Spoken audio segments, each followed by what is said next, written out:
आज हम बात करेंगे बीए परफॉर्मर्स की दो महत्वपूर्ण अवधारणाएं समाजशास्त्र की है, परिस्थिति एवं भूमिका। इससे पहले वीडियो में हमने बात की थी परिस्थिति के अर्थ के बारे में। परिस्थिति के अर्थ और उसके प्रकार यानी प्रदत्त परिस्थिति और अर्जित परिस्थिति, इन दोनों के अर्थ के बारे में भी हम लोगों ने चर्चा की थी। इन दोनों परिस्थितियों यानी प्रदत्त और अर्जित परिस्थितियों का अर्थ और अधिक स्पष्ट समझने के लिए यदि हम इन दोनों के डिफरेंसेस को, इनके अंतरों के बारे में बात करेंगे तो हमें और अधिक अवधारणात्मक स्पष्टता प्राप्त हो जाएगी। वास्तव में प्रदत्त और अर्जित परिस्थितियों में जो अंतर है, मुख्य बात यह है कि प्रदत्त परिस्थितियां समाज द्वारा दी जाती है, यानी समाज प्रदान करता है परिस्थिति को, और अर्जित परिस्थिति जैसा कि इसमें निहित है कि इन परिस्थितियों का अर्जन किया जाता है। व्यक्ति स्वयं अपने प्रयत्न, कुशलता, योग्यता और प्रतिस्पर्धा के आधार पर इन परिस्थितियों को प्राप्त करता है। तो ऐसी परिस्थितियां हैं वो अर्जित परिस्थिति कहलाती है। प्रदत्त परिस्थिति जो होती है उनका जो सोर्स है, स्रोत है, यानी कि किन आधारों पर प्रदत्त परिस्थिति दी जाती है, उनका स्रोत हमारे समाज की प्रथाएं, परंपराएं और संस्कृतियां हैं। जबकि अर्जित परिस्थिति का जो स्रोत है वो स्वयं व्यक्ति और उसके जो प्रयास है, उसके जो गुण हैं, उनसे उस व्यक्ति को अर्जित परिस्थिति प्राप्त होती है। जबकि प्रदत्त परिस्थिति है, उनका स्रोत है वो प्रथाएं हैं, परंपराएं हैं, संस्कृति है। जैसे हम लोग देखते हैं कि पितृसत्तात्मक समाज में महिलाओं की परिस्थिति है वो निम्न है। तो ये उस पितृसत्तात्मक समाज की प्रथाओं, परंपराओं और सांस्कृतिक मूल्यों की कारण है। इसलिए महिलाओं को परिस्थिति प्रदत्त कर दी गई है जो पुरुषों से अपेक्षाकृत बेहतर है, निम्न है। प्रदत्त परिस्थिति का निर्धारण के जो आधार हैं कि किन आधारों पर प्रदत्त परिस्थिति दी जाती है, हमने बात की थी कि प्रथाएं, परंपराएं, संस्कृति इत्यादि है। इसके साथ में जो प्रथाएं, परंपराओं के निर्धारण का आधार है कि लिंग के आधार पर, जन्म के आधार पर, यानी जन्म के आधार पर हम देखते हैं कि भारतीय समाज में कि कौन व्यक्ति किस जाति में जन्म लिया है, उसके आधार पर परिस्थिति का निर्धारण हो गया है। लिंग के आधार पर पुरुष है तो उसकी परिस्थिति उच्च है, महिला है तो निम्न है, और थर्ड जेंडर है तो उसकी परिस्थिति और भी अधिक निम्नतर है। तो लिंग के आधार पर, प्रजाति के आधार पर कई देशों में, पश्चिमी देशों में भी हम लोग देखते हैं कि जो गौरी प्रजाति के लोग हैं उनकी परिस्थिति को स्वाभाविक रूप से उच्च मान लिया जाता है, और जो काले लोग हैं या रंगीन लोग हैं, भूरे हैं, पीले हैं, ऐसे लोगों की परिस्थिति को निम्न माना जाता है, जबकि श्वेत लोगों की परिस्थिति को ऊपर माना जाता है। नातेदारी समूह में, नातेदारी, एक व्यक्ति किस नातेदारी समूह का सदस्य है, किस नातेदारी समूह से जुड़ा हुआ है, उसके आधार पर भी व्यक्ति को परिस्थिति मिल जाती है, यानी समाज उसको दे देता है। और यही बात परिवार पे भी है कि किस परिवार में उसने जन्म लिया है, उसके आधार पर समाज एक परिस्थिति का निर्धारण उस व्यक्ति के लिए कर देता है। जबकि अर्जित परिस्थिति का निर्धारण है वो इन आधारों पर नहीं होता है, बल्कि शिक्षा, कोई व्यक्ति उच्च शिक्षित है तो उसकी परिस्थिति उच्च होगी, आय अधिक है, संपत्ति है, उसका व्यवसाय किस तरह का है, इसके आधार पर उसकी परिस्थिति का निर्धारण होता है।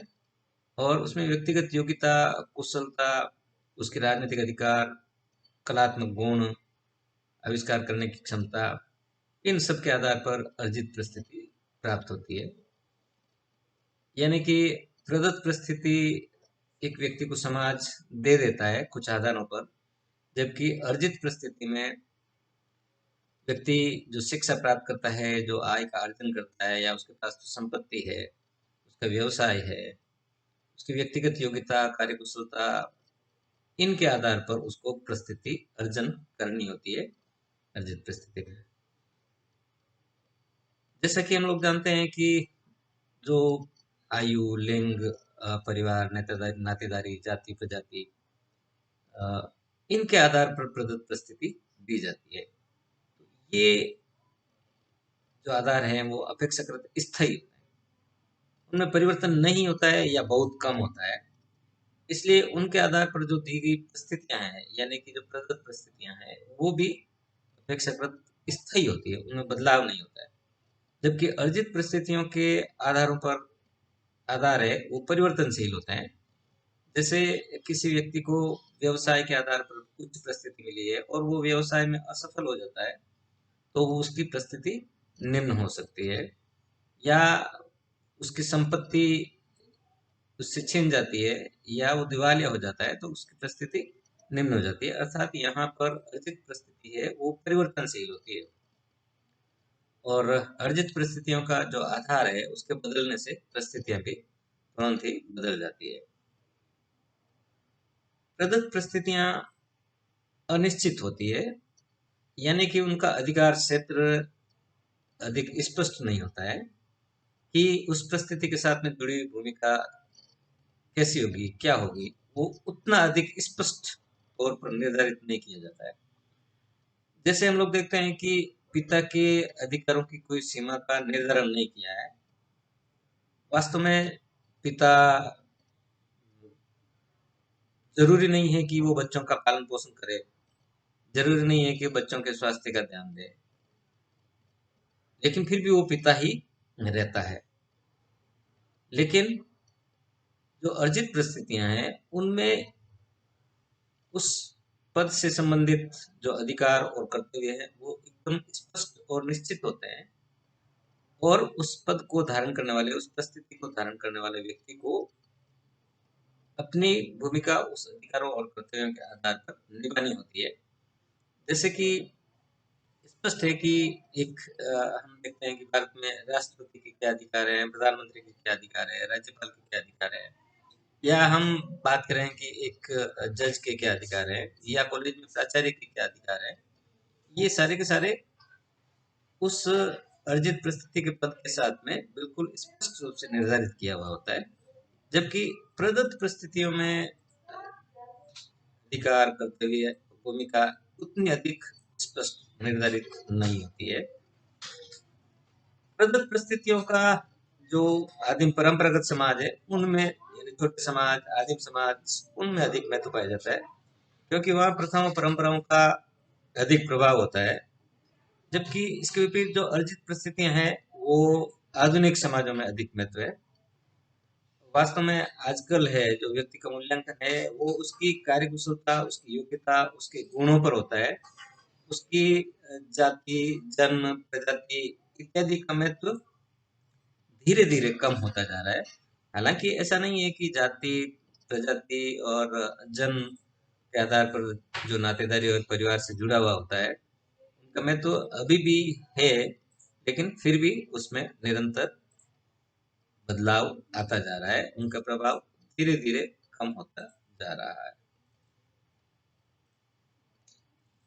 प्रदत्त परिस्थिति और जो उससे संबंधित भूमिका है उनमें सामंजस्य होना कोई जरूरी नहीं होता, अनिवार्य नहीं होता है। जैसा हमने एग्जांपल दिया कि भाई एक पिता की जो भूमिका है या उसके अधिकारों को और कर्तव्य जो है उसमें ये है कि वो अपने बच्चों का लालन पालन करेगा, उनकी ठीक से देखभाल करेगा।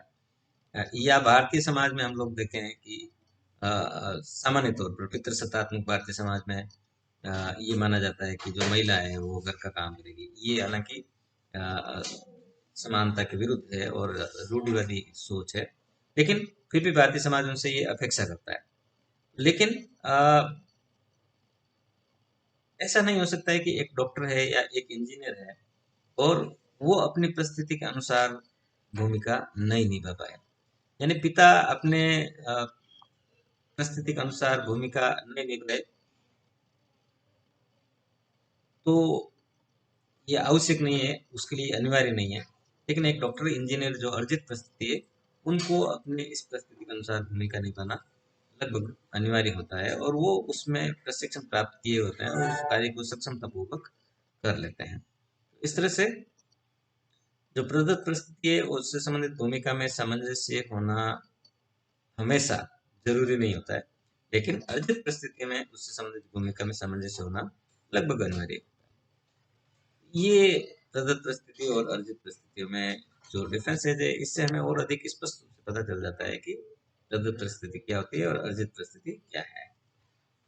वास्तव में देखने पर ऐसा लगता है कि प्रदत्त परिस्थितियां और अर्जित परिस्थितियां एक दूसरे के विपरीत है, लेकिन वास्तव में ऐसा है नहीं। व्यवहारिक रूप से दोनों ही एक दूसरे की पूरक है, यानी एक के बिना दूसरे का काम नहीं चलता है। अर्जित परिस्थितियों के लिए कुछ प्रदत्त परिस्थितियां होनी आवश्यक है और प्रदत्त परिस्थितियों के लिए कुछ अर्जित परिस्थितियां होनी जरूरी हो जाती है। लेकिन प्रदत्त परिस्थितियों का जीवन में पहला स्थान इसलिए है क्योंकि समाज द्वारा व्यक्ति को जन्म लेते ही प्राप्त हो जाती है और इनके द्वारा ये सांस्कृतिक विरासत एक पीढ़ी से दूसरी पीढ़ी को हस्तांतरित होती है। यही व्यक्ति के सामान्य लक्ष्य को तय करती है, जिनके आधार पर व्यक्ति को प्रशिक्षण दिया जाता है। जैसे आदिवासी समाज में, जिस समाज में सांस्कृतिक लक्ष्य है कि अच्छा शिकारी बनना है, तो उसके लक्ष्य तय कर दिए जाते हैं कि उसको एक अच्छा शिकारी बनना है, या किसी समाज में योद्धा बनना है, या किसी समाज में चक्रसक बनना है। तो ये उन आदिवासी समाजों में, ट्राइबल सोसाइटी में, ये संस्कृति के द्वारा ही सामान्य लक्ष्य तय कर दिए जाते हैं और इनके द्वारा ही उन व्यक्तियों का निर्धारण होता है जो किस पद पर कार्य करेंगे, कौन किस पद पर कार्य करेंगे। और इनका आधार एक व्यक्ति का लिंग, आयु, वर्ग, धर्म, क्षेत्र, समुदाय, माता पिता का समुदाय, उनका जानने के बाद ही हम भली प्रकार जान सकते हैं कि उसका समाजीकरण और जीवन किस प्रकार का होगा। जैसे हम लोग भारतीय समाज में बच्चे का लिंग जानने के पश्चात हम लोगों को पता है कि एक लड़का पैदा हुआ है तो उसको काफी सारी अधिकार मिलेंगे, उसको काफी स्वतंत्रता मिलेगी। और इस कंपैरिजन की तुलना में हम लोग देखें, इस तुलना में लड़कियों के अधिकार सीमित होते हैं, उनको घर पे रहना बाध्य होता है, शिक्षा के अधिकार भी उतनी स्वतंत्रता से प्राप्त नहीं होते हैं। तो ये लिंग के आधार पर ही तय हो गया है। तो पारंपरिक जो प्रदत्त परिस्थितियां हैं उनके आधार पर हमको यदि उनका लिंग, उनकी परिवार, समुदाय, जाति प्रजाति का पता चलने के बाद में ये तय हो जाता है कि उनका सामाजिकरण किस प्रकार का होगा। प्रदत्त परिस्थिति व्यक्ति को सुरक्षा की भावना देती है, जो अर्जित पद शायद नहीं दे पाते हैं। अर्जित परिस्थितियां हैं वो प्रतिस्पर्धा को जन्म देती है, यानी कॉम्पिटिशन को जन्म देती है। और हालांकि समाज हमेशा ही सिर्फ प्रतिस्पर्धा पर आधारित नहीं होता है, बल्कि उसमें सहयोग और सात्मीकरण जैसी प्रक्रियाएं भी बहुत आवश्यक होती है उसके अस्तित्व के लिए। लेकिन इससे समाज में जो अर्जित पद है उनका महत्व कम नहीं हो जाता है। अर्जित पदों के कारण या अर्जित परिस्थितियों के कारण सही व्यक्ति है वो सही पद पर पहुंच जाता है। व्यक्तियों को उन पदों से जुड़े हुए अधिकारों और सुविधाओं के कारण कार्य करने की प्रेरणा मिलती है और इस कारण उनमें चूंकि पद सीमित होते हैं तो प्रतिस्पर्धा भी होती है, और जिसके कारण जो अक्रमण्यता और एकाधिकार की प्रवृत्ति है वो भी समाप्त होती है, उस पर रोक लगती है।